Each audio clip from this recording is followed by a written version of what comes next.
Members of one community are dealing with the pain of being forced apart from their loved ones. Not by war or natural disaster, but by the bizarre orders of one all-powerful leader. These two women were both married to one of the most notorious men in the news today.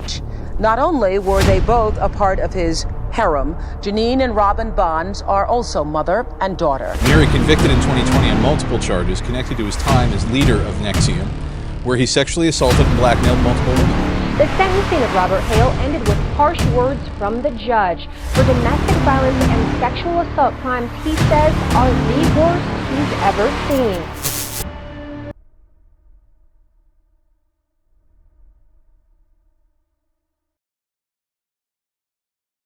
The term cult for me is a difficult term because it is, in some sense, it's a term from sociology, which describes certain devotion to an idea, person, place, or thing. And in psychology, there's sort of a different definition. There's so many definitions of this term cult, and they're not clear. So there's definitional issues.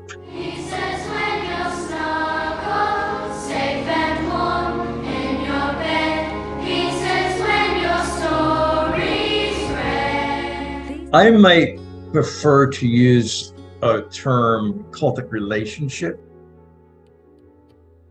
I hear people say no one joins a cult, they join something else. Well, it's not true. I've had clients who knew exactly what they were getting into. They knew that people considered it a group, but there was a piece of it that they wanted to experience, and they really didn't care.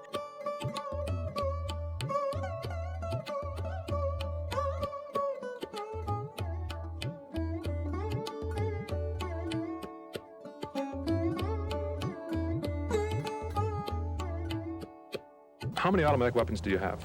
Do your peace officers have? I'm not going to tell you. I don't know that we can have a standard that says this is what it is for everyone. I think that there's a continuum.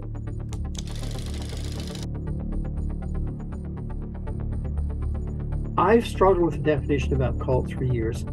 A cult is a socially deviant group that uses undue influence to create obedience and dependency. I've made it a cause and a purpose in my life to get my children out of that organization. When you know that something is wrong, you can't sit back and let your children live that. I mean, to never know anything else. I can't sit back and let that happen. This is Julian Barber from Washington, D.C., reporting on President Nixon's Cambodian decision, which has been a subject of controversy in this country and abroad. Because of that decision, much of the attention of the world has been focused since April 30th on Cambodia. Today, we'll examine why the President of the United States felt compelled to send forces into Cambodia and what has been the military outcome. More than 50,000 persons took part, and thousands of them marched on the Pentagon to protest the war.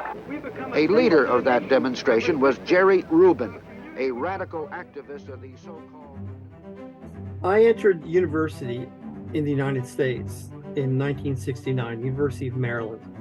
In May 1970, toward the end of my first year, campuses across the United States exploded because of the American involvement, bombing of Cambodia. Minor scuffles did occur between the demonstrators and hecklers. A 3-hour parade takes the demonstrators across the Potomac on their way to the Pentagon. When I did the application to study sects and cults in Canada, I called people who had been involved in these, either in these groups as spokespersons or were family members who had people in the groups and were talking to media as critics.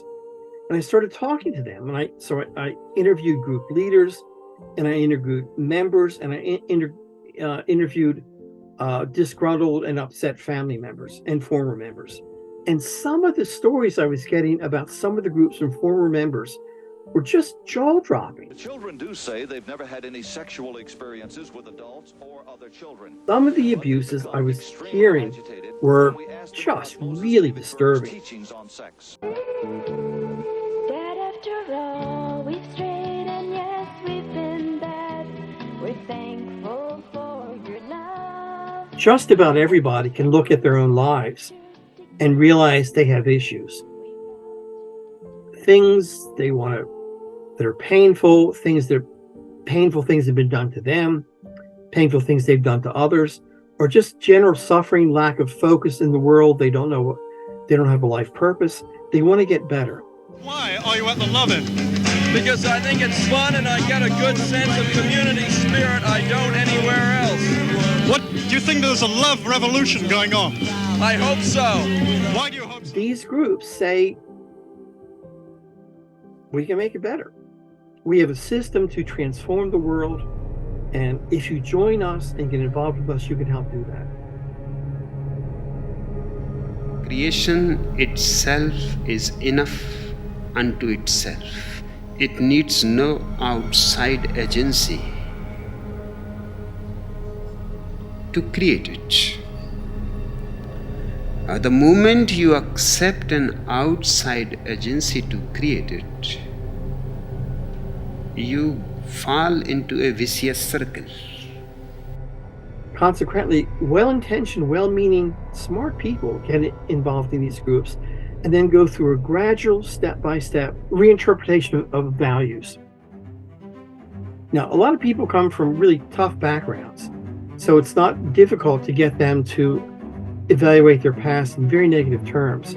My daddy, you know what he used to do to me when I used to act up, when I had a bad report card? Can you imagine? We got our tails womped. Having my tail womped, I told myself as a young man, when I grow up, I'm going to do it different. And I do it different. However a group gets someone to do it, the assumption always is our values are better. Accept our values. And the training programs, the internal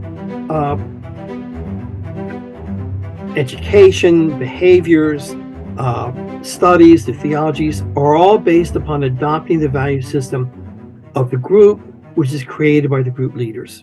We're going to talk to you about the most urgent thing that is on our mind, and what we suspect is the most urgent thing on the minds of those who will connect with us.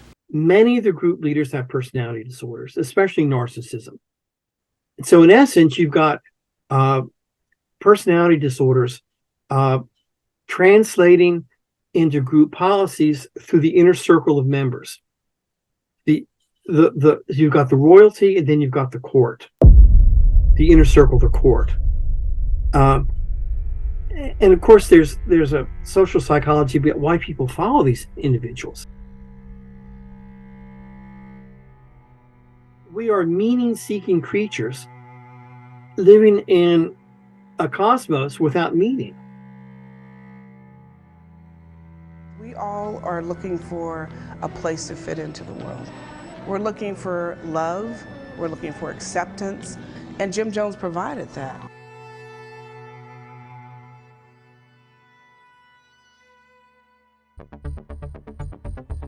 The taboo is generally a pretty erotically charged concept, whether or not you're in a cult.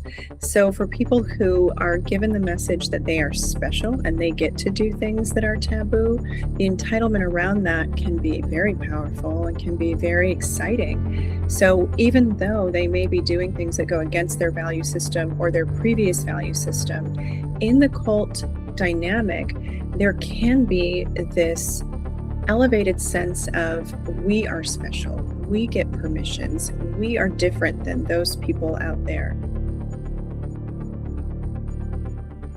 I'm Dr. Kate Balestrieri. I'm a licensed clinical and forensic psychologist and a certified sex therapist. I'm also the founder of a therapy practice called Modern Intimacy. And I got my start in this work working in the prison systems, working with offenders who'd been convicted of sexual crimes. Working with sex offenders really helped me understand the purpose that sexual violence has in instilling power dynamics, instilling control, and maintaining hierarchies in group behavior. So it's part of what I've taken with me in my work in private practice and as a sex therapist. My focus specifically is around understanding the interplay between mental health, gender, power, and sexuality.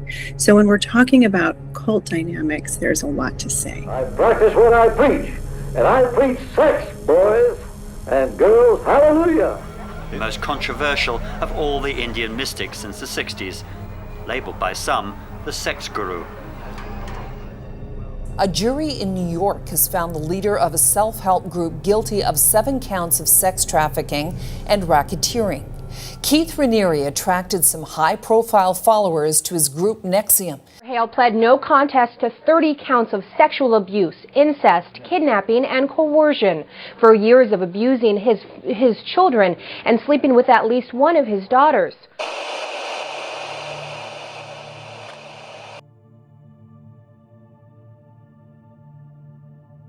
I specifically chose to focus on forensic psychology at the start of my career because I really wanted to understand what compels some of the most malevolent and devious human behavior. So working with people who had been the perpetrators of sexual violence really helped me understand some of the ways that power hierarchies are maintained through interpersonal violence, not just group violence or systemic barriers and oppression.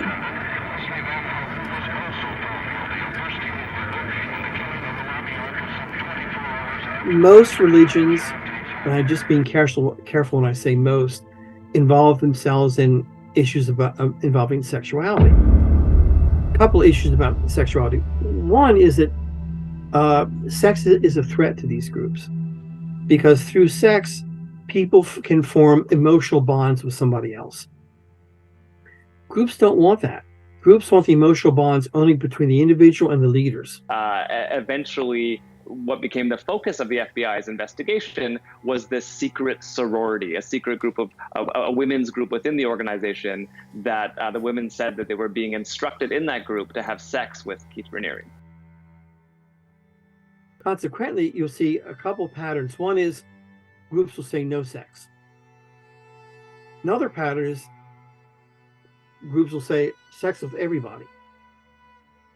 And the third pattern is in between. Sex with nobody in the group except with the leader. Since Warren Jeffs has been in prison, there's been no marriages. Oh, really? Yeah, because he's the only one that can do the marriages. They can't have kids right now either. They can't even have kids. He controls that? Yeah. Has anybody actually had a child since he left? Not that I know of. But all of those have the process of not establishing emotional bonds between individuals. If you're having sex with everybody, you can't form any emotional attachments to somebody. Bhagwan is my master and I love him. Bhagwan's my master. If you can't have sex with anybody, you can't form those emotional issues at all. And you look at the language of a lot of these groups. The leaders are father and mother. The members are brother and sister. It's a very familial, even in the Catholic Church.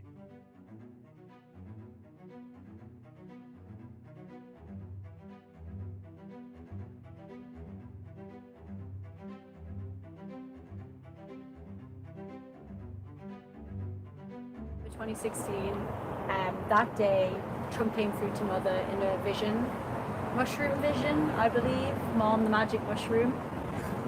I was like, everything you say is real. Everything you're doing, I'm like, everybody's going to know what you did, and Father is going to come back. On a one-to-one basis, it often looks like one of a couple of things. The cult leader can create a dynamic amongst their followers where there's competition to be their favorite. Their value to the cult leader is precarious. It diminishes quickly if they're not continually proving themselves, proving their worth, proving their loyalty. I am God! It looks really insidious often. The other way that this power sort of gets transmuted down the rankings in followers is through grooming.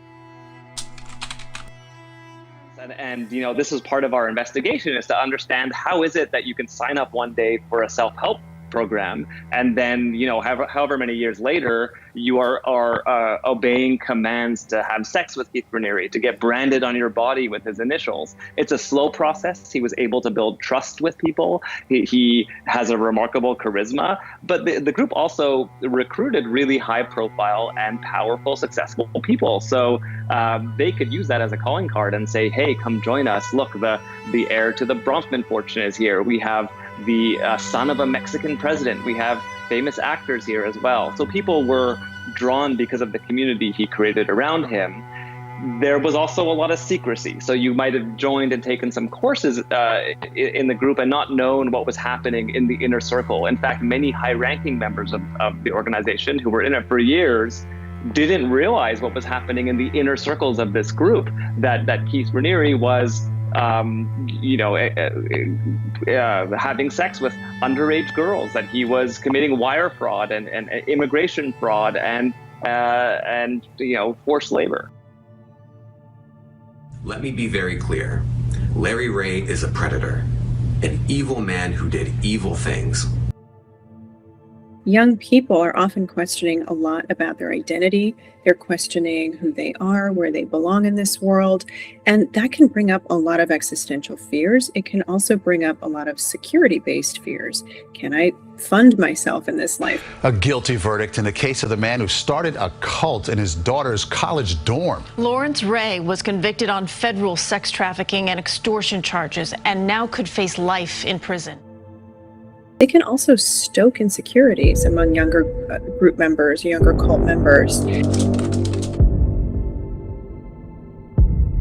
Really feeding into and playing into their fears and their insecurities, and then again sort of swoop in to resuscitate them from doubt and fear, or swoop in to save them from ambiguity or uncertainty. So it's a really pernicious and insidious dynamic that often looks a lot like exploiting people's trust and exploiting their dependency needs. I get to see you. This is a beautiful place, and I may never leave here.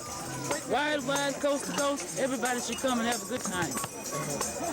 See how fat I'm getting? I hope everybody sees me. Look at his stomach. Move, boy. I can understand the desire for people believing that individual action in a group context is the way they can leave a mark. It's really, really difficult, maybe impossible, for an isolated individual operating solely by themselves to have any impact. There always has to be a social organization to coalesce the teachings, take them out to a wider group of members, and then try to get them instituted in the world.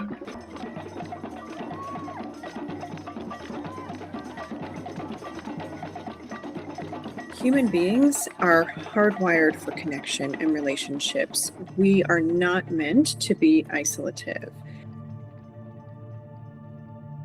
We're compelled to connect with people, and studies have shown over and over again that people will go without a lot of things to procure a relationship and a sense of belonging and connection.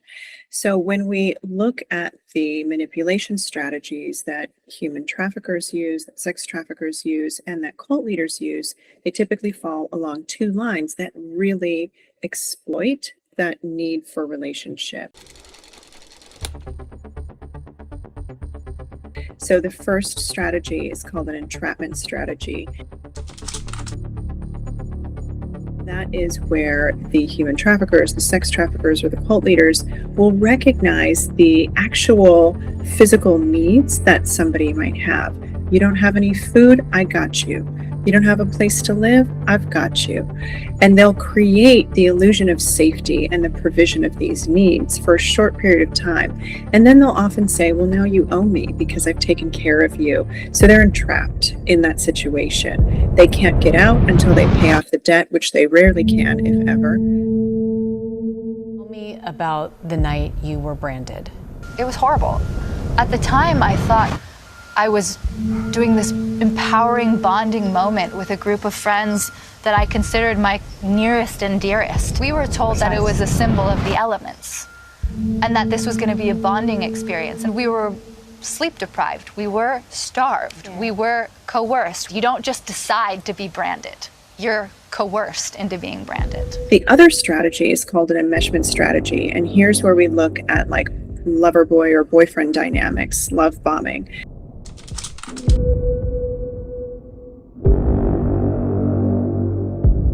So there's often a recognition of vulnerability in the people who are being exploited through sex trafficking, human trafficking, and in cult dynamics, where they recognize that they want to be in love or they want to be cared for, usually with some kind of paternal transference.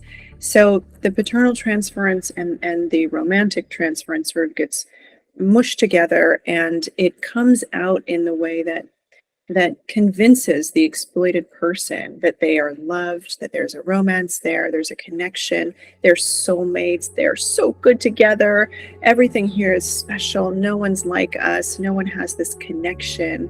So they really emphasize that, and it is an intense love bombing strategy. Why did you start to take in the children? I love children. I think every day there were beatings. Some of the beatings were very vicious. I'm quite surprised that people survived them. Obedience. I think obedience for me means following the directives of a person in power. Directives can come in the forms of high rewards or high punishments and cost systems. It costs you something to get the rewards or to avoid the punishments. The cult leader is really ingratiating, and he makes it known that he needs them and he'll take care of them in return. So it can look like love bombing, it can look like enmeshment dynamics and grooming. What that means is telling different followers they're special. We're special, you get me, you understand me in a way that no one else does, and that can really create a sense of false empowerment among followers, and they are willing to do just about anything to hold that special position.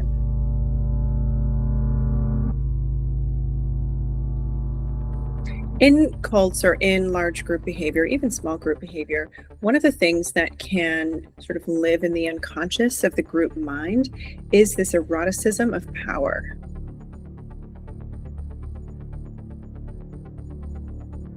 In some cults, there can be a lot of taboos that are broached sexually. So there can be conversations about what is or isn't okay. And sometimes the things that are determined to be not okay are actually happening a lot in the cult dynamic. And they are happening with the knowledge of the person at the top or the people at the top, but they're kept in secret from the people who do not have power. And so the secrecy and power can sometimes become very eroticized, because if we're doing something that no one else is supposed to do and no one else knows about, that can feel like this little kernel of power and control and specialness again that people in cult, the followers of cult members, can hold on to as something that gives them currency in the group dynamic, it gives them value, and sometimes it can be overcoupled with fear, but that fear can excite arousal. This is the house of David. She's going to have a baby for God. All these babies are being born for God. They're God's children. They're going to be in the kingdom. Let me explain something.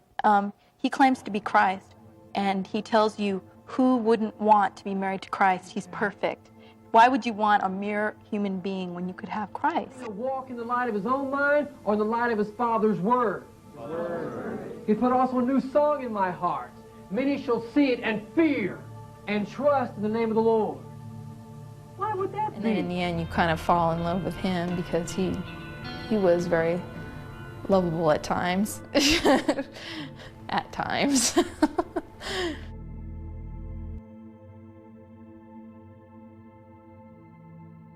In a cult dynamic, power is sort of the undercurrent of the whole group's existence. So the people who feel like they have very little power in their lives or in the group are more susceptible to eroticizing the power of the cult leader or anyone else who's further up in the hierarchy. There's a couple of things that can happen around this theme of power. One, power is extremely limited. So it can be a way that people try to feel close to power. So if they eroticize the cult leader or they eroticize other people in the cult who have more power than they do, they can feel connected to a sense of power or a source of power that they probably don't have on their own. So when we see people throwing themselves at cult leaders or throwing themselves at people who have committed these really heinous crimes, it's often this sense of power that in their mind feels so exciting and so erotic, never mind the egregious things that are happening as a result of it in the world.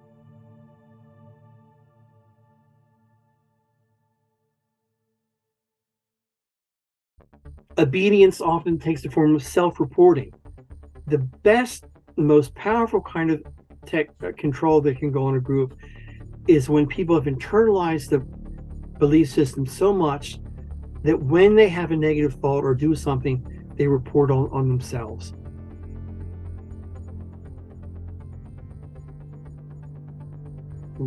So a lot of people, even with their spouses or family members, they will have doubts and they're afraid to express them because they'll get ratted out. They're afraid they'll get ratted out by the person closest to them. These groups control labor, they control sex, they control food, they control sleep, they control hygiene. Juice fast. What we were really testing was liberating ourselves. I know one group where the leader said, "Oh, you're pregnant, but you're not spiritually advanced enough. If you have this kid, you're going to screw up the kid's life." So the woman got an abortion. The abortion went bad, and she became infertile. She couldn't have kids anymore. And when I was interviewing her and her husband, there's this profound sadness. This profound sadness of this couple that was locked together and having made a terrible choice in their lives.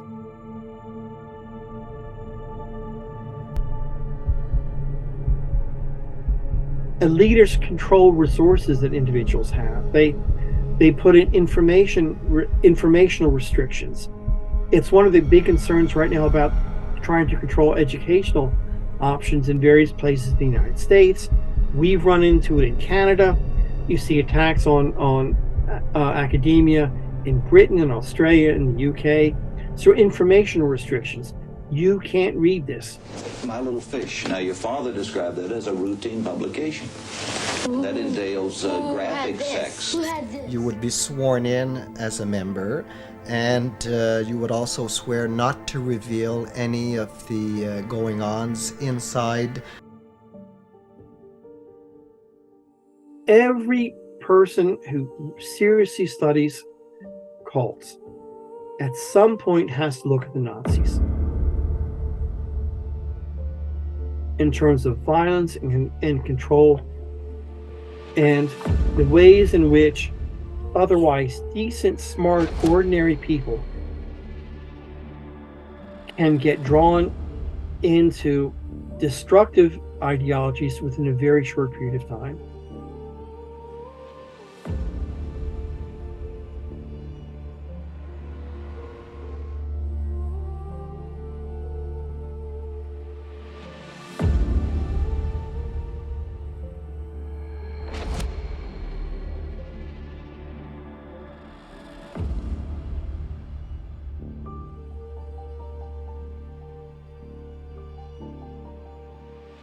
New 10-inch field gun with a barrel 40 feet long, an estimated range of 50 miles, said to be the largest mobile cannon in the world. Cameramen were forbidden to photograph it on pain of being charged with treason. No cameraman did photograph it. Cameramen prefer to keep their head. Taking a vaguely philosophical and critical angle to things. In this trial, we've heard from a dozen former members of the group One of them, a Mexican national, said that she was confined to a room for 2 years, that they had withheld her documents. She was not able to leave the room, let alone the country, because she committed an ethical breach. She had a crush on someone that was not Keith Raniere. We also learned that he was grooming underage girls. In fact, this woman who was confined, her sister, was in a sexual relationship with Keith Raniere when she was just 15 years old. He spent a lot of time, baking into the curriculum that people were learning things like why it's okay for a grown man to have sex with an underage girl, a kind of moral relativism that he was espousing to his community. My PhD research was in 19th and 20th century European philosophy, and I largely focus on human subjectivity, the way in which our subjectivity is formed by both political and religious factors, the way we think of ourselves, and how society affects the way we think of ourselves.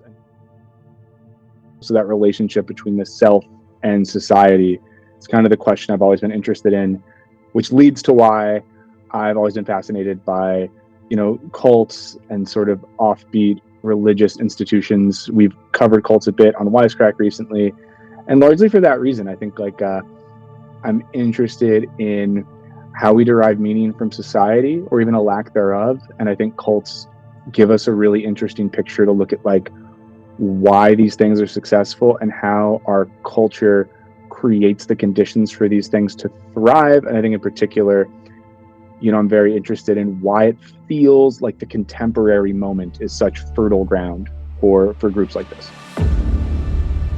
What is it about Trump that you love so much? Number one, he's a godly man. He's working for God, for darn sure.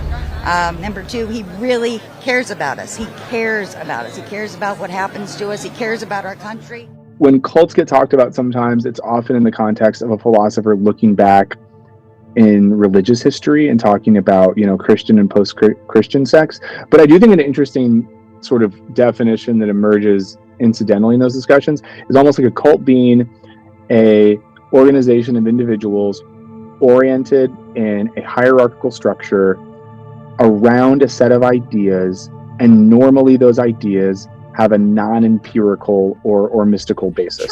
Trump said he could shoot someone in the middle of Fifth Avenue and get away with it. No, I don't think so. He did say that. No, he didn't. No. It's on tape. No, I don't believe it. No, that's fake.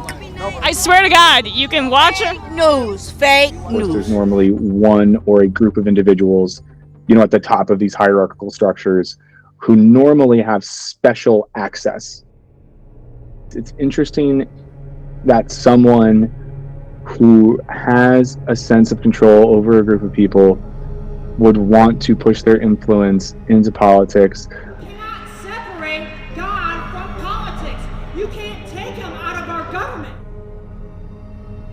It would allow them to have that sort of access at a remove. This is a very silly way to put it, but it very much makes me think of Star Wars, and how in the Star Wars films, you have the Emperor who's always in the background controlling Anakin Skywalker, Darth Vader, or whoever else.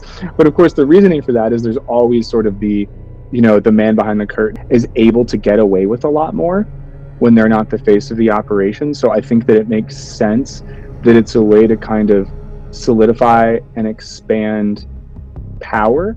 Theocracy. It isn't a word you often hear in American politics these days, but given the religious rhetoric coming from some Republican candidates this year, it doesn't feel as far-fetched or hyperbolic as it would have been in the past. Frankly, it feels possible. There are candidates embracing the idea that whatever the First Amendment actually says about the free exercise or establishment of religion, that this wall between church and state should actually come down. And not only that, these folks argue, the wall was actually never supposed to be there in the first place.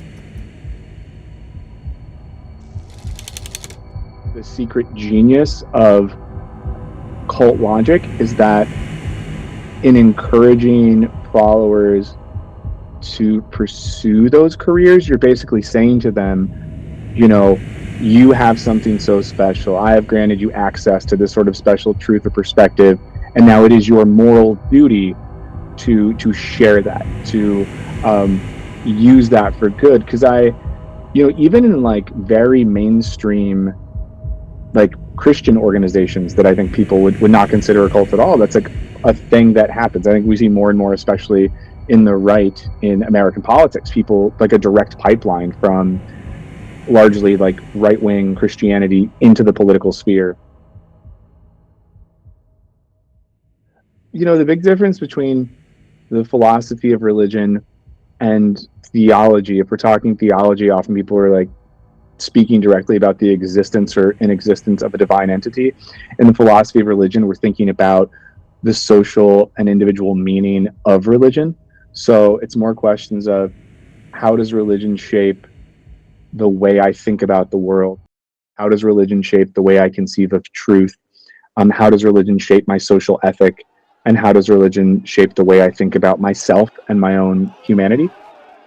You feel like God has a special plan for this country, and he still has a plan for this country. And on January 6th, you felt that was under threat? Oh, absolutely. Absolutely. We felt like the enemy, meaning leftists who don't like Christians, had stolen our nation. Philosophically speaking, I think those are the questions we tend to ask when looking at religion. How do religious people think that they have access to that truth? Decree, the Lord has said unto me, thou art my son. This day have I begotten thee. Someone's the son of God. Some with seals and bands the world doesn't want. What does it say? Ask of me and I will give thee the heathen for thine inheritance and the uttermost parts of the earth for thy possession. Someone's going to rule whether the world likes it or not. While a political leader might say, we need to sacrifice for the nation, or something like that, or a religious leader might say, you need to sacrifice for the church, those institutions can be so abstract, like thinking about it, a nation of millions or religion as millions, but often, at least in the early formation of cults, it's like a room full of people. And I think you can get people in some ways to do a lot more if rather than sacrificing or, you know, changing their lives for the abstract nation, they're doing it for 20, 30, 40 people around them that they have that person-to-person relationship with. Hugo Chavez has taken on the status of a cult figure amongst his loyal support base.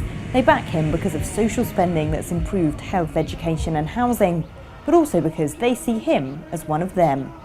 And it seems to create a level of social cohesion. Idol. I'm not tired because I saw my president up close, which for me is a dream. It's beautiful.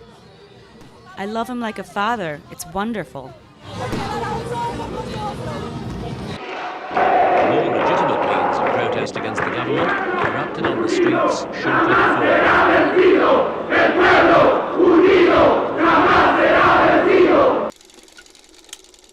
With religion, especially monotheisms, with most 20th century political movements, and with cults, you always have, you know, the figurehead that has special access that no one else has.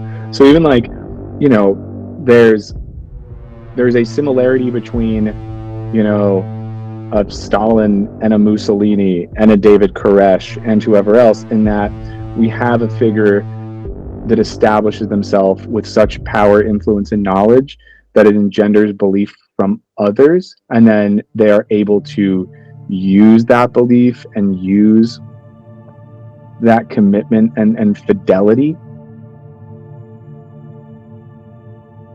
Joseph Stalin is what we would call the gold standard of dictatorship. Obviously, we're not talking about morality here. We're talking about accumulating and exercising power. If you're interested in power, where it comes from, how it works, and what are the consequences when people exercise such power, then Stalin is your guy. There are very few people in his category. Hitler, Mao, and that's about it. Hitler was in power for just 12 years. Stalin was in power for 3 decades.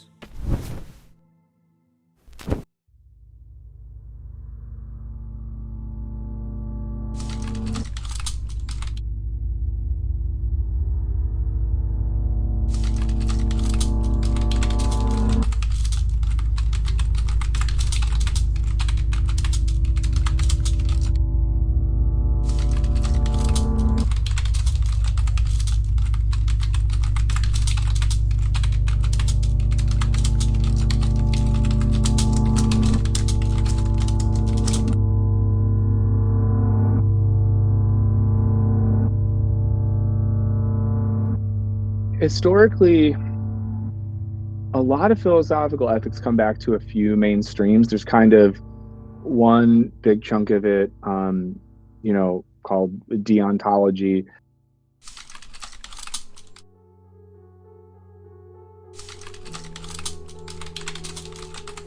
The idea that ethics and morality are universal, so we should only do things if we would want those things to be done, like in every case. On the other side of that, you have utilitarianism.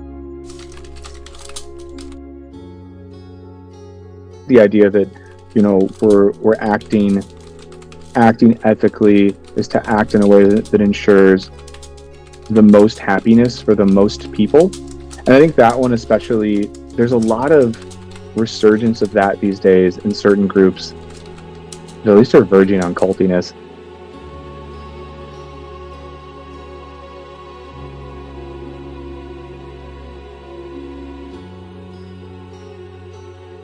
It's more important to ensure the existence of humans in a non-existent future than it is people right now.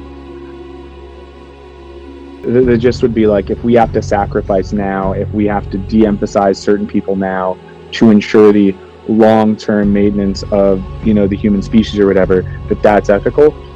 And to me, it's one of those things where you see how you can shift the definition of what happiness or the ultimate end is. And then, of course, if we start projecting into the future, it makes it very easy to come up with excuses to do pretty unethical or weird things in the moment. So, I definitely kind of think about, and that logic, of course, I don't think would be the precise logic of some of those groups, but it gets a little bit closer to that.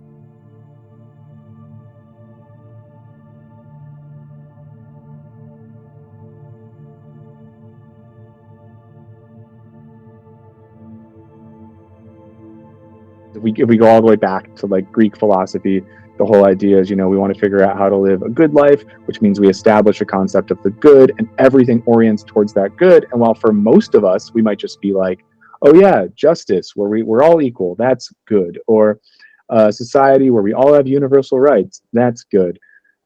But if we then say, we have special access to the special truth, this truth needs to have influence in the world, that is good. Well, then we're able to say anything that is a means to that end then becomes good.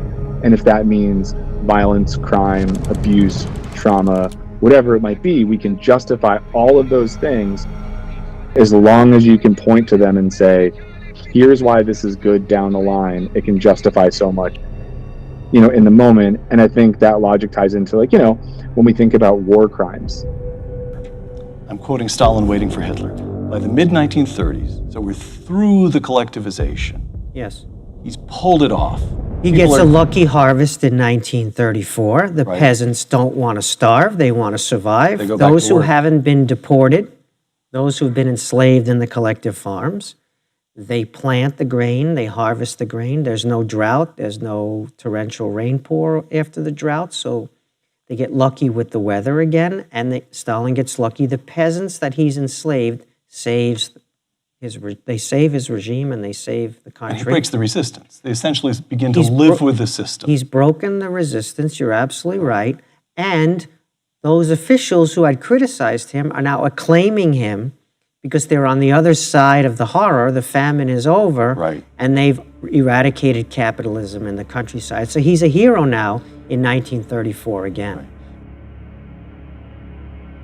In Venezuela, thinking about like Argentina in the 70s and 80s.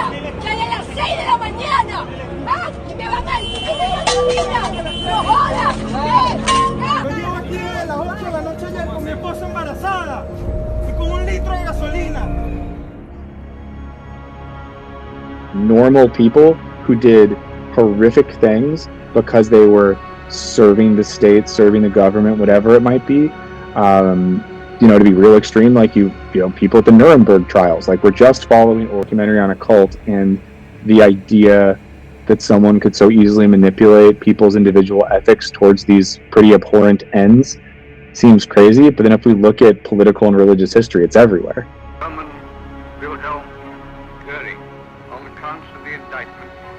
you have been convicted, tribunal sentences you to death by hanging.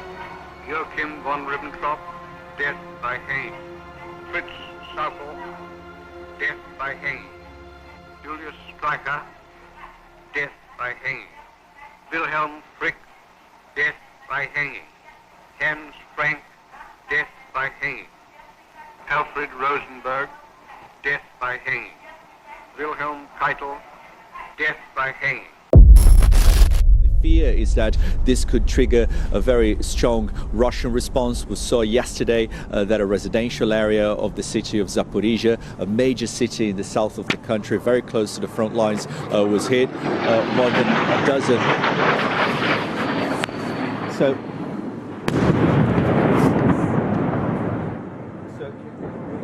Okay.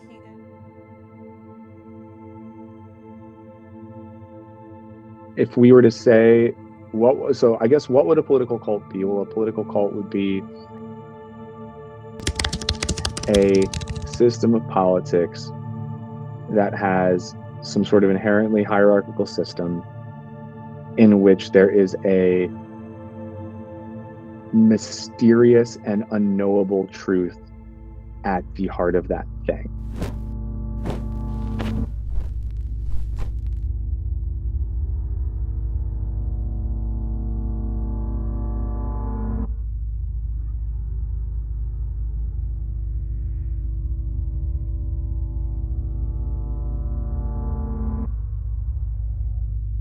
I think so much of our behavior and our normative social and ethical standards can come from community and intersubjectivity. We think about what it means to be an ethical subject in relation to other people, and there's that necessary interconnectedness. It even makes me think of how in both 19th century accounts of the development of consciousness and 20th century existentialism, so much of our development as thinking and ethical people involves being seen by another, being acknowledged by another, and kind of that tension in which, as soon as another person gazes upon us, we realize that we're not the one in charge. We're not the only subject with reason and will, and it creates that tension by which we negotiate things as a society, knowing that there's an interweave subjectivity. But I think historically so much of that involved the physical interactions with another, and I think the digital space has both made us more isolated and more voyeuristic.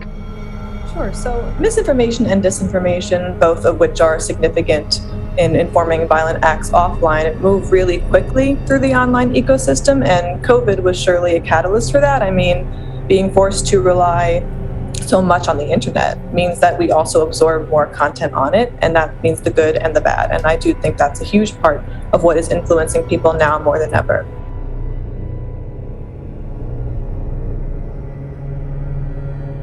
Radicalization can and does take place in a fringe forum like 4chan or on mainstream platforms like you said, Facebook. So it's hard to say what has the biggest role in doing so, because there are elements of radicalizing discourse everywhere, not to mention that sometimes those connections can move offline, and that can really strengthen the bond among hate groups and extremists when that happens. And also, I think a lot of parents are also worried about this because, we see our kids sort of disappear for hours online, and you don't want to be sort of policing every moment that they spend online. But what should we be looking out for to make sure that our own children aren't falling down one of these rabbit holes?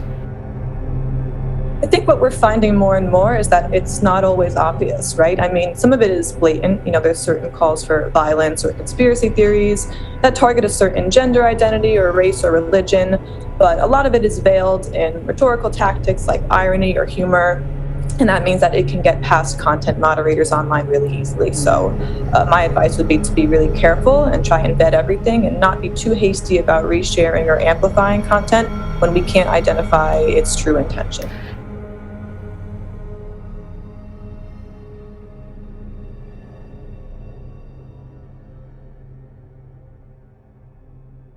If you're in this group context.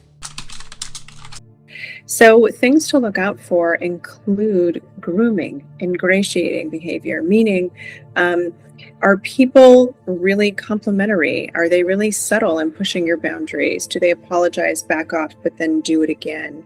Do they try to gaslight you and convince you that your perception of what's going on in the group isn't really what it is? In fact, they have a good reason for doing what they're doing or having that perspective. It's really subtle often. It looks like asking for favors and then being pulled in. The conditional behavior starts really slow. It often looks like a lot of love bombing, right? And it doesn't always have to be romantic love bombing. It can be familial type love bombing. It can look like promising an answer to a really big, abstract or existential dilemma, wanting to find love, for example, or wanting to feel a sense of trust and belonging in a group. Really smart people, really competent people get lulled into cults because they're looking for something else. They're looking for an answer in life, or they are looking to feel met in some way. And the cult dynamics make a promise that they will be met in that way. They're going to find answers. They're going to feel the way they want to feel. Can have a flavor of enlightenment. If you join us, we're all enlightened here. We have answers that you don't have. So it can look like kind of breadcrumbing these answers or breadcrumbing these solutions to people in the promise that if you just do this one more thing, you'll probably get closer to this enlightenment or this answer, this feeling that you want to have. So, it can look really insidious.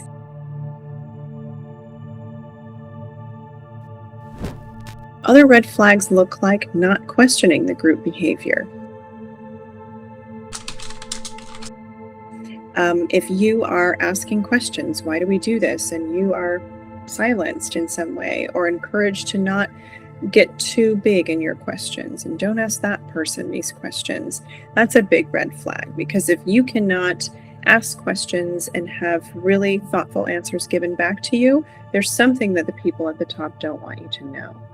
And telling you otherwise is incredibly manipulative, and they're trying to break down your autonomy and your free will, right? Because if you have the free will to ask questions, well, then you might not accept authority. So by convincing you that asking questions is some kind of disloyalty, they're really testing, are you willing to self-abandon? Are you willing to give up your autonomy? Are you willing to leave your individuality and your free thinking at the door and just be cohesive with our group think?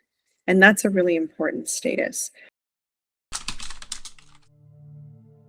The other thing to look for is, are you punished in any way for individuality? Are they asking you to conform? Are they asking you to cut your hair or grow your hair or diet or not diet? What can we do for kids to help them be critical and engaged thinkers? Well, one is that we can create space for them to ask questions, and we can foster a dynamic that teaches them that there are no masters, that mom and dad aren't masters, and that we can be questioned, that teachers can be questioned, that politicians can be questioned, and we don't teach them to have reverence for anyone just because of a position of power. Autonomy is only given to those who have power, and there are going to be some people in the cult whose autonomy is irrelevant to the people who are in power, because only the people in power are given permission to have autonomy and to have boundaries and to say no or to say yes. And so a cult dynamic relies on some people being perpetually exploited and not having the right to agency, autonomy, or boundaries or limits in their body. If they exert that kind of autonomy and take up a space of power, they will often be punished or ostracized from the group, a form of punishment. But sometimes even worse. Sometimes they can be then violated physically or sexually. They can have their resources taken away. They can be forced to do other kinds of labor in the cult in order to repent or remediate their decision. So power is something that is a part of the foundation of cults, and it doesn't always take a very strong demonstrative manifestation or presentation. Sometimes it looks really subtle, and it's hard to spot the way that power is exploited and the way that power is really hoarded at the top. Ancient philosophy is really good. Plato's Republic, Plato's dialogues, everything in that world. And the reason it's good is because they're all written as dialogues. And it shows the importance of critical questioning and thoughts developing in a dialogical or dialectical relationship. And I think there's a reason that that's how philosophy kind of started, because philosophy is a asking of critical questions from those in power and positions of power, that I think reminds us that if we're in a position where we are unable to ask questions, if someone is presenting themselves as beyond reproach, it gives us like a toolkit for asking the right questions, knowing how to think critically, and knowing that if someone is unwilling to engage, that's probably a bad sign. I think that, a text like Aristotle's Nicomachean Ethics is a great ancient example of ethics and meaning. I think what's maybe most important is Aristotle in that book will talk about, here's ways we think we're making ourselves happy, but we're really not. Here's ways that humans confuse ourselves into thinking that we're seeking virtue when we're really not. And he talks about, pleasure and money and honor. Soren Kierkegaard, a Danish philosopher in the 19th century, religious guy, who wrote about religion. But something he does, which is really great, is he looks at the way in which systems of belief that tell us that they understand everything become parodies of themselves. Philosophy is about the consistent interrogation of systems of power, the consistent asking of questions, and if one is in a system or a part of a group where questions are not allowed to be asked, where questions are shut down, where critical thought is not encouraged, then, to use the philosophical language, these people should probably get the fuck out. One last question. Suppose, Lord Russell, this film were to be looked at by our descendants, like a Dead Sea Scroll in 1,000 years' time. What would you think it's worth telling that generation about the life you've lived and the lessons you've learned from it? I should like to say two things. One intellectual and one moral. The intellectual thing I should want to say to them is this. When you are studying any matter or considering any philosophy, ask yourself only, what are the facts? What is the truth that the facts bear out? Never let yourself be diverted either by what you wish to believe or by what you think have beneficent social effects of their belief. But look only and solely at what are the facts. That is the intellectual thing that I should wish to say. The moral thing I should wish to say to them is very simple. I should say, love is wise, hatred is foolish. In this world, which is getting more and more closely interconnected, we have to learn to tolerate each other. We have to learn to put up with the fact that some people say things that we don't like. We can only live together in that way. But if we are to live together and not die together, we must learn a kind of charity and a kind of tolerance, which is absolutely vital to the continuation of human life on this planet.